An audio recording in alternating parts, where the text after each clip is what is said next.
On est calme, on est zen, on est relax, car il n'y a que des bonnes nouvelles dans le journal des bonnes nouvelles.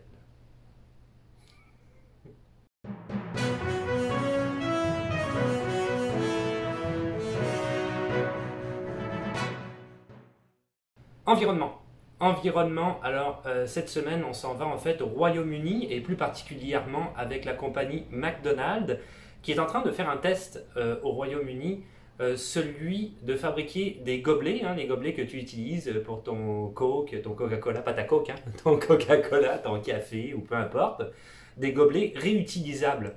Donc ça c'est vachement bien, en fait ils sont en partenariat avec une compagnie qui s'appelle Loop et tu vas pouvoir avoir ton gobelet et le ramener, pas nécessairement au McDonald's, mais à plein d'entreprises comme ça qui sont partenaires avec McDonald's selon le système de consigne, c'est-à-dire que ça va du coup te porter à ramener ton gobelet, tu le ramènes et tu vas avoir quelques cents, peut-être 5 cents par exemple, c'est pas grand chose, mais tu vas avoir quelques cents, là-bas je pense que c'est des dîmes il me semble au Royaume-Uni, en échange du fait de ramener le gobelet.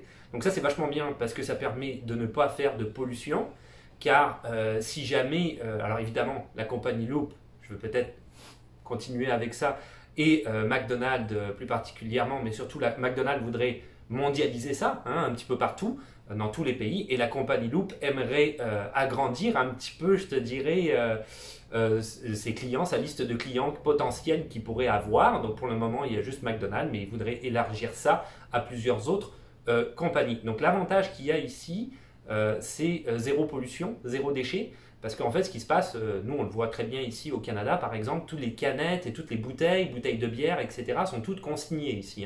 C'est de 5, 10, puis les plus grosses bouteilles même jusqu'à plusieurs cents, je ne me souviens plus exactement. Évidemment, toutes les personnes qui ont peut-être un petit peu moins d'argent vont essayer de ramener ces bouteilles consignées, de les récupérer. J'ai travaillé avec quelqu'un qui faisait ça, il faisait un petit peu de récupération, c'est bien aussi. Il les récupère sur le lieu de travail, soit pour se faire de l'argent. J'ai vu certaines personnes qui donnaient l'argent à des associations caritatives et qui étaient capables de ramasser jusqu'à hauteur de 200$ par année, juste en canettes, etc. En disant voilà, j'offre un sac, par exemple dans une école, mettez toutes les canettes dedans, moi je les ramène et je donne ça à une œuvre caritative. Donc ça pousse les gens, évidemment, tous ceux qui sont sans abri vont les ramasser, les ramener à ce qu'on appelle ici un dépanneur, je l'ai déjà parlé dans des vidéos précédentes. Donc c'est bon, en fait, quelque part, je te dirais, pour les gens les plus pauvres, pour les organismes communautaires, etc., qui vont pouvoir quand même ramasser un petit peu d'argent. Et parallèlement à ça, eh bien, c'est zéro pollution, quoi. Donc c'est tout bénef pour tout le monde. Donc c'est vachement bien. Évidemment, la compagnie Loop récupère ces gobelets-là, les stérilise, il y a tout un processus de stérilisation et les renvoie après à McDonald's, on s'entend, si ça traîne par terre, etc. Ou même, en tout cas, peu importe, avec le coronavirus, t'as bu dedans, t'as toussé un peu dedans, bon, on imagine bien, c'était juste évident, j'avais oublié de le préciser, mais c'est évident. Donc, belle initiative quand même de la part de cette compagnie-là, Loop, qui a comme premier client McDonald's, qui n'est pas n'importe quel client. Et on espère que ça continuera. Des fois, McDonald's, ils font quand même des bonnes choses. Ils font pas que des mauvaises choses. Ils font des bonnes choses, des fois. Ils ont des œuvres caritatives, McDonald's aussi. Faut pas oublier. Technologie. Technologie, avec cette semaine, on s'en va en fait en Nouvelle-Zélande avec la compagnie Kiwi Iringa qui vient d'inventer en fait les premiers camions poids lourds, les trucks, comme on dit ici en Amérique du Nord, qui fonctionnent uniquement à l'hydrogène, donc pollution zéro. Des camions avec une autonomie quand même de 500 km, c'est quand même très très bien. Alors, si tu veux savoir comment ça fonctionne, en fait, l'essence est remplacée par l'hydrogène, donc il y a des mises en place, je vais en parler plus en détail juste là, dans 3 secondes, mais des pompes à hydrogène que tu vas retrouver dans des stations essence, donc le même système de pompe, mais au lieu que ce soit de l'essence qui va dedans, c'est de l'hydrogène. Le moteur en fait fonctionne à l'hydrogène avec de l'oxygène qui va puiser directement à l'extérieur du véhicule. Et du coup, tout ce qui sort du pot d'échappement, c'est de l'eau, puisque H, hydrogène, plus oxygène égale H2O. Donc, c'est quand même relativement cool. C'est des camions qui fonctionnent très très bien, qui sont très puissants, qui ont une très bonne autonomie, comme je l'ai dit, et qui sont concurrents aux camions qui fonctionnent à l'essence. Le gouvernement néo-zélandais croit fortement en cette technologie. Il a investi dans des pompes à hydrogène qui sont en train de mettre en place à travers tout le pays, dans toutes les stations essence. Ça va se placer entre 2022 et 2026. ils vont remplacer aussi progressivement tous les camions. Ça c'est à partir de 2021, ça a commencé maintenant, mais en 2021, ils ont comme objectif d'avoir remplacé tous les camions au complet avec des camions à l'hydrogène et non à l'essence. Ils vont avoir accès quasiment à des pompes à hydrogène partout sur le territoire, parce que même si c'est en place jusqu'en 2026, ils ont commencé un petit peu partout, dans toutes les zones. Donc ils vont recentraliser ça après, ce qui fait que voilà, ça va être pas mal ça l'objectif de la Nouvelle-Zélande. La Nouvelle-Zélande est devenue du coup le premier pays qui fonctionne avec des camions qui sont non pollueurs, premier pays au monde. Évidemment, donc c'est les leaders dans ce domaine-là. Évidemment, leur prochain objectif du gouvernement, ils sont déjà en train de travailler là-dessus, néo-zélandais, c'est d'adapter cette technologie aux voitures des particuliers. Donc ça c'est pas mal, technique de l'hydrogène. Et c'est beaucoup moins cher parce que ça utilise uniquement de l'hydrogène, l'oxygène c'est gratuit, c'est dans l'air. Donc c'est vachement bien, vraiment très belle initiative. J'espère que ça continuera comme ça. Si on pollue moins notre atmosphère et notre environnement, c'est tout de suite tout bénéf pour nous. Hein. Divertissement. Divertissement, on s'en va immédiatement en fait avec le jeu de lacrosse. Pas un jeu ultra populaire à la télé, mais qui existe quand même. Et il y a eu une histoire à ce niveau-là, assez intéressante. Sinon, j'en parlerai pas, j'imagine. L'équipe irlandaise a déclaré forfait afin de laisser sa place, en fait, directement. Ils ont donné leur place directement à une équipe en particulier de Iroquois National, qui est évidemment une équipe Première Nation. Hein, d'accord? Alors, il faut d'abord rappeler que c'est doublement important parce que le premier élément par rapport à ça, c'est que le jeu de lacrosse a été inventé par les Premières Nations bien avant que les colons européens arrivent en Amérique du Nord, que ce soit aux États-Unis, ce qui est les États-Unis maintenant ou le Canada. Donc c'était joué à l'époque par plusieurs nations, Premières Nations, je vais t'en citer quelques-unes comme les Cherokees, les Mohawks ou encore les Ojibwe. Donc c'est quand même leur sport à eux quelque part. Deuxième élément, on va raconter peut-être un petit peu plus d'histoire de ce qui s'est passé. Pour participer en fait au championnat du monde de lacrosse, il faut que tu arrives dans les 8 premiers. Okay, ça c'est le deuxième élément. The National Iroquois sont arrivés 3e et étaient donc qualifiés, alors que les Irlandais sont arrivés, il me semble, 8e, sont arrivés à la fin de ce qu'on appelle la poule, hein, la poule de sélection, donc le choix. Finalement, ce qui s'est passé, c'est que The International World Game Association, qui gère le jeu de lacrosse, a décidé de disqualifier The Iroquois National sous prétexte que The Iroquois National n'était pas, comme l'Irlande peut l'être, une nation souveraine, c'est-à-dire que l'équipe de l'Irlande appartient à l'Irlande qui est un pays, donc une nation souveraine, ce n'est pas le cas pour The National Iroquois, et que de ce fait aussi, ils n'ont pas d'équipe olympique, ce qui n'est pas le cas des autres nations, on va dire, qui participent à ce tournoi-là. L'équipe d'Irlande, au vu quand même des résultats qui étaient quand même relativement impressionnants de The National Iroquois pendant le tournoi, a décidé de laisser leur place. On dit, nous, on va déclarer forfait, on va laisser notre place à The National Iroquois, il faut qu'ils participent, ils sont super bons. Et la IWGA, dont je viens de parler, je raccourcis parce qu'on aime ça, hein, raccourcir avec des lettres un petit peu, tout ce qui est... tous ces noms-là, tu le sais, c'est tout le temps comme ça. A décidé finalement de les réintégrer dans le tournoi, avouant un petit peu, quelque part, leur stupidité par rapport à leur première décision un petit peu hâtive. Hein, il faut dire ce qui est.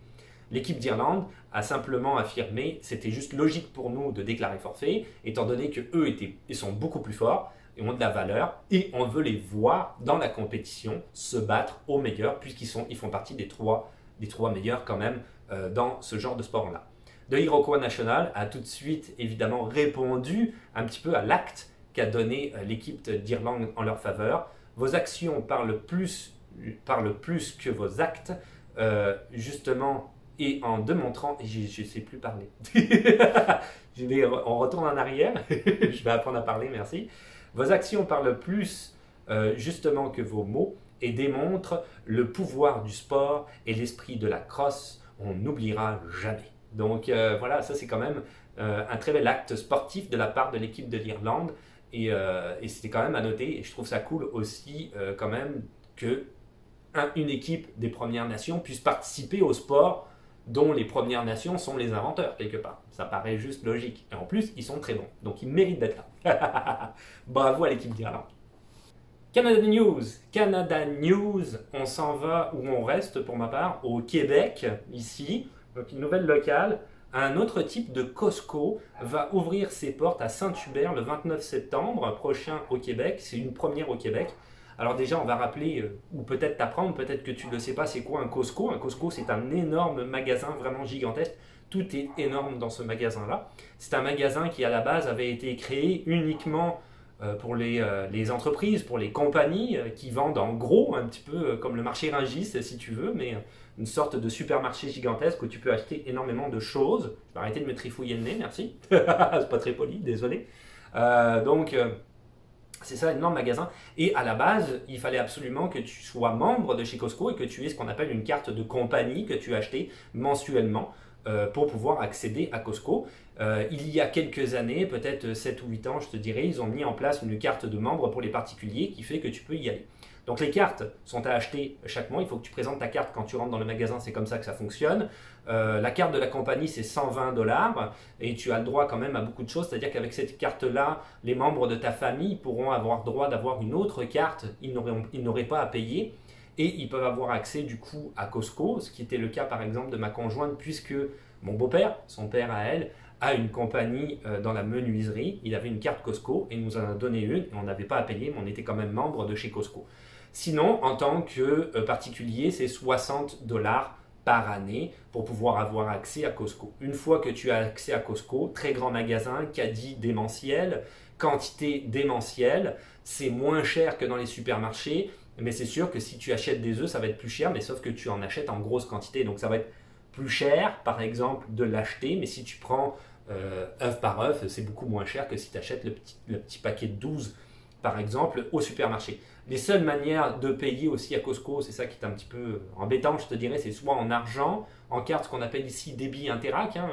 Si tu veux le savoir, j'avais fait une vidéo, une vieille vidéo sur le système bancaire à laquelle je te renvoie si tu veux savoir comment ça fonctionne, donc qui est directement relié à ton compte, qui va aller chercher l'argent sur ton compte, qui n'est pas une carte de crédit, ou carte Mastercard. Donc pour les cartes de crédit, par exemple, ça prend uniquement la carte Mastercard. Tu ne peux pas y aller avec une carte Visa, hein, ça ne fonctionnera pas. Donc voilà, il y a des modes de paiement comme ça qui sont un petit peu différents. Costco, tu trouves aussi de l'essence. Hein. L'essence est moins chère parce qu'elle est moins taxée par le gouvernement. Donc il y a beaucoup de choses comme ça que tu peux trouver à Costco qui sont vraiment différentes. Nous, on y allait un petit peu, on a fini, on n'y va plus du tout à cause du monde. À n'importe quelle heure que tu y vas, quasiment, c'est toujours bondé de monde là-dedans. Là. C'est infernal, c'est vraiment infernal. Par contre, tu peux faire des économies, tu achètes en gros ce qu'on appelle des grosses, des grosses masses de bouffe, de nourriture que tu amènes chez toi et que tu peux garder et tu vas faire les courses moins souvent, fait que quelque part tu vas faire quand même des économies. Alors la particularité de ce nouveau Costco qui ouvre, c'est que c'est un Costco géant. Déjà que les autres Costco sont énormes, mais lui est encore plus gros, ce Costco-là. Et il est entièrement dédié aux très grosses entreprises. C'est une première au Québec. Il prend la place d'un Costco ordinaire d'ailleurs. C'était un Costco qui était là, et là ça va être un énorme Costco, Costco plus plus. Les particuliers y ont accès aussi, mais là c'est démentiel. C'est démentiel les quantités qu'il peut y avoir. Par exemple, tu peux acheter des emballages de 15 douzaines d'œufs si tu veux, ou par exemple une bouteille de 20 litres d'huile, ce qui est complètement hallucinant au niveau des quantités. C'est sûr que ça coûtera un petit peu plus cher, mais comme je te disais, si tu regardes le litre d'huile, combien il coûte, finalement ton 20 litres, ton litre d'huile ne coûtera rien, mais acheter 20 litres d'huile, c'est quelque chose. Le lieu, je te le donne si jamais tu es au Québec et que tu es curieux, que tu veux aller voir, c'est Saint-Hubert, c'est la place au Québec où il se trouve, plus particulièrement à la jonction entre la 112 et la 116. Ça, ce sont des routes nationales, c'est comme ça, on dit toujours la 112, la 116, la 40 par exemple, c'est autoroute 40, la 25, l'autoroute 25, la 25. C'est comme ça, on dit toujours ça ici. Donc voilà, si tu veux t'y rendre, si tu es curieux, tu peux aller voir. D'après moi, c'est super gigantesque. Déjà, Costco, c'est grand, mais là, même pas, j'imagine même pas. Science. Science, on s'en va en fait avec des scientifiques des universités aux États-Unis, Northwestern University and Holland's Delft University of Technology. Super, je trouve ça super cool. Ils ont redonné vie en fait à la première Game Boy de 1989. Bien que je jouais à Zelda comme un fou avec ça, j'ai découvert Zelda sur cette Game Boy Lab, j'ai fait le jeu 25 fois après, je trouve ça tellement cool. Bref, particularité de cette vieille nouvelle Game Boy, remis à jour, en fait, elle est alimentée par la force des doigts. C'est ça sa particularité, que je trouve vraiment cool. En fait, plus tu appuies sur les boutons, plus tu joues au jeu, plus tu vas fournir de l'énergie à la Game Boy. Évidemment, elle fonctionne sans batterie, il y a zéro batterie. Tu vas trouver un mini panneau solaire aussi sur cette Game Boy là, je vais revenir là-dessus. Tu peux jouer à cette Game Boy là en utilisant tes vieilles cartouches de jeu si jamais tu les avais gardées. Autre particularité qu'ils ont réussi à mettre en place dans cette Game Boy là, c'est qu'elle a une sauvegarde automatique. Quand tu reprends ton jeu, peu importe où tu en étais, tu vas reprendre exactement où est-ce que tu t'es arrêté, même si tu retires la cartouche. C'est ce qu'on appelle, je reprends leurs mots, une mémoire dite non volatile. Alors, Josiah Esther, qui est un des chefs de ce projet-là, a dit, je le cite, c'est le premier appareil électronique fonctionnant sans batterie et qui se nourrit de l'énergie de l'utilisateur. À chaque fois que tu presses un bouton, l'appareil convertit cette énergie devenant la source du jeu. Ça, c'est vraiment, vraiment cool.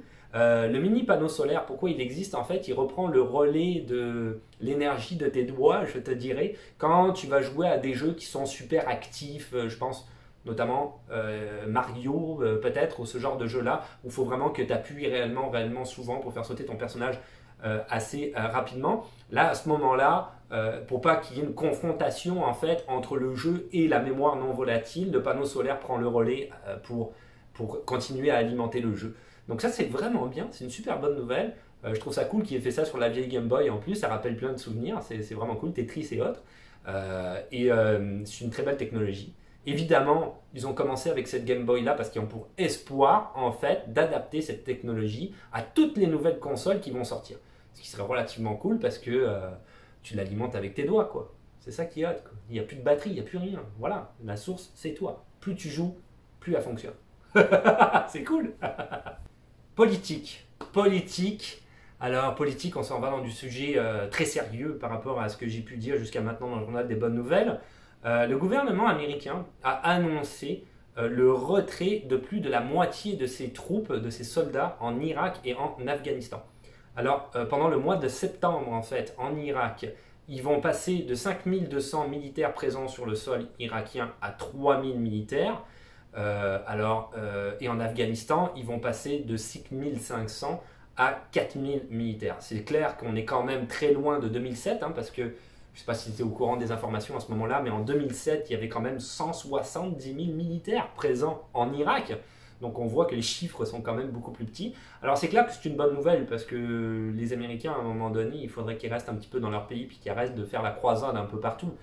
On s'en fout d'eux, moi je m'en fous d'eux complètement et il faut arrêter d'essayer de donner la liberté à tout le monde. Mais il y a quand même des choses auxquelles, c'est très politique, mais auxquelles je voulais parler à propos de ça, c'est qu'il ne faut quand même pas oublier que les talibans, à la base, et ça c'est historique, hein, tu peux le vérifier, pas de souci, ils ont été entraînés et subventionnés par la CIA comme la résistance face à l'armée russe et au gouvernement, une espèce de pseudo-gouvernement communiste afghan qui essayait de prendre le pouvoir à ce moment-là, pendant la guerre d'Afghanistan entre 1979 et 1989.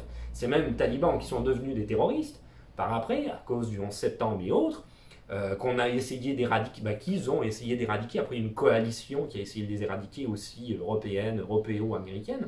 Et maintenant, Mike Pompeo, qui est le secrétaire d'État américain, est tout fier de se présenter avec les talibans et le gouvernement afghan afin de négocier ce qu'on appelle une constitution afghane qui va plaire aux deux parties.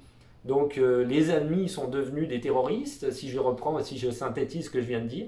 Les amis sont devenus des terroristes qui sont redevenus finalement des amis. À l'époque, ils nous montraient en Afghanistan qui était géré par les talibans, comme quoi c'était honteux, la manière dont c'était fait et tout. C'est vrai, hein, on voyait comment ils pendaient des gens sur des buts et des terrains de football et tout. C'était dégueulasse, c'était horrible, je suis entièrement d'accord. Mais à l'heure actuelle, on leur serre la main. Donc, les États-Unis, moi, leur politique, voilà, c'est ça. Alors, la croisade, soi-disant démocratique, du chevalier blanc, et qui font la guerre partout pour imposer la liberté aux gens, sous peine, là-dessous, il y a peut-être des histoires économiques de pétrole, hein, c'est toujours pareil. Bon, moi, je m'en fous un peu. Donc, s'ils retirent, c'est ça la bonne nouvelle, s'ils retirent leurs troupes américaines un petit peu partout, comme ça, au Moyen-Orient, mais pourquoi pas? On va laisser un petit peu les gens tranquilles et gérer leur pays à leur manière. Tant que, voilà, c'est pas dictatorial comme en Corée du Nord ou autre.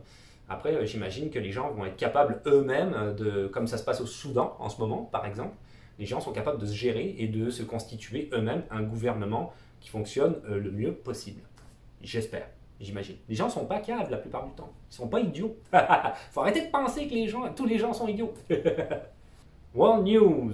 World News, on s'en va encore aux États-Unis avec une madame qui s'appelle Katharine Knight et qui, en fait, ce qu'elle fait depuis 3 ans, elle écrit des messages de gentillesse, des petites cartes comme ça qu'elle fait avec son fils qui participe et qu'elle distribue un petit peu comme ça partout dans la rue. Elle fait ça depuis 3 ans. En fait, elle donne beaucoup aux sans-abri, aux gens qui sont peut-être les plus pauvres, les plus déshérités.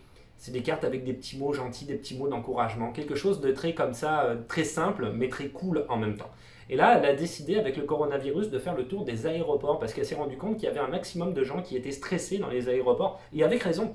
Je veux dire, voyager à l'heure actuelle, c'est pas évident, surtout quand tu regardes les chiffres. Si je parle plus précisément de Air Canada récemment, ils ont indiqué qu'ils avaient eu plein de monde qui était atteint du coronavirus finalement, qui avait été positif dans leur avion.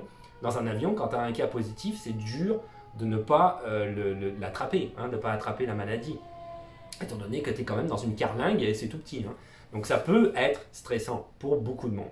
Et il y a plein de gens qui aiment vraiment ça. C'est un acte de gentillesse que je trouve vraiment cool. Les journalistes ont d'ailleurs interviewé une femme du nom de Flyer Heidi qui voyageait seule avec ses 3 enfants. Et elle a dit j'étais super stressée.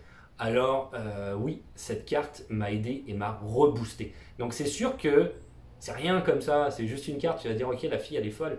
Mais moi je pense pas. C'est un acte de gentillesse gratuit. C'est vraiment bien de le faire. C'est vraiment bien. On n'est jamais assez gentils les uns avec les autres. On peut toujours être plus gentils les uns avec les autres. Il n'y a pas de souci avec ça. Plus on est solidaire, plus on s'entraide, et mieux la société va se porter. Donc moi, si on m'avait donné une carte comme ça, j'aurais été super content. Je l'aurais remercié. Je trouve ça cool. Super bel acte de gentillesse. Bravo. Bravo, Katharine. Je pense que c'est Catherine, mais en anglais, ils mettent un A. Katharine. Et on finit avec les anecdotes du jour. Alors, les anecdotes du jour. Savais-tu, pour la première anecdote, ça me fait rire avant de le dire, mais bon. Savais-tu que pardon, je vais reprendre. Savais-tu que faire du jogging, ok, existe en jonglant et ça s'appelle du joggling.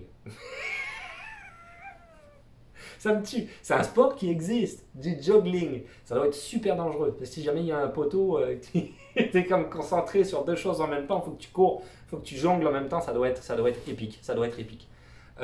Deuxième anecdote, celle-là je l'ai trouvé cool. Je sais pas. Deuxième anecdote, savais-tu, c'est un petit peu plus sérieux, savais-tu que l'homosexualité en fait était encore classifiée en Suède comme une maladie mentale jusqu'en 1979? Et comment est-ce que le peuple suédois, qui est un peuple magnifique, sont quand même très sympathiques aussi comme peuple, très ouvert d'esprit, ils ont décidé en 1978 que ça suffisait. Ok, c'est terminé, on va arrêter ça tout de suite, on va faire en sorte que le fait d'être homosexuel soit déclassifié, que ce soit plus vu comme une maladie mentale. Donc, pour protester, ils ont tous, la plupart, je veux dire la grande majorité, peut-être pas tous, mais la grande majorité des gens sont restés chez eux et ont dit qu'ils étaient malades. Et quand on leur a demandé pourquoi, ils ont dit je me sens homosexuel aujourd'hui, donc je ne peux pas venir travailler, je suis malade. Et c'est comme ça qu'en fait, le gouvernement suédois, en une seule journée, a décidé de complètement déclassifier l'homosexualité comme maladie mentale de la constitution suédoise. Vraiment, vraiment cool de la part du peuple suédois, et quelle belle initiative et quelle belle idée. C'est cool. Et voilà, c'est tout pour aujourd'hui. Donc c'était le journal des bonnes nouvelles de cette semaine. Y en aura-t-il un la semaine prochaine? Je pose toujours la même question, je ne sais pas, ça dépend comment je suis occupé. Ça dépend de ce que je fais. Je suis de plus en plus occupé en ce moment, mais j'arrive toujours à un peu intercaler, à faire des recherches et à créer le journal des bonnes nouvelles. Donc pour le moment, on va continuer sur la lancée. Je voudrais profiter, pareil, pour remercier tout le monde qui soutient la chaîne. Dernièrement, je pense dans le dernier journal des bonnes nouvelles, j'avais mis un petit commentaire. J'épingle toujours un commentaire en dessous de chaque vidéo, soit pour expliquer plus en détail ce que j'ai dit ou pour amener du complément. Et là, je voudrais le répéter parce qu'il y a vraiment plein de gens sur Instagram, sur YouTube, qui donnent des commentaires de soutien à la chaîne. C'est vachement bien. J'ai retenu notamment Tatsuka Japan. Salut Tatsuka Japan. Qui met tout le temps des commentaires de soutien à chaque fois qu'il y a une vidéo. Donc je les vois, je les lis et j'apprécie beaucoup. On est une chaîne, comme j'ai dit tout le temps, communautaire. On essaye de s'entraider. Je vois que dans les commentaires, il y a des gens qui essayent de donner des solutions à d'autres personnes, notamment sur l'immigration ou sur la situation ici au Canada, comment ça se passe, de se donner des petits trucs, des petites astuces, parce que eux, ils ont eu une expérience et du coup de le partager avec d'autres. Je trouve ça formidable, c'est très bien que ça continue comme ça au niveau de la chaîne communautaire. On est là pour s'entraider, c'est la solidarité qui compte, hein. On veut tous aller dans le même sens et pourquoi pas s'aider. Mais je veux vraiment remercier tout le monde qui est tout le temps super sympathique et super gentil. Merci beaucoup. Merci. Après, pour le reste, si tu veux t'abonner, parce que c'est plus facile de savoir quand est-ce qu'une nouvelle vidéo va sortir, un petit pouce bleu, parce que ça fait toujours plaisir, des questions, des suggestions ou des commentaires dans les commentaires, le compte Instagram, qui existe toujours et que j'actualise, comme je dis tout le temps, et on se dit à la revoyure, ciao, bye. Bam, bam, bam, bam, bam.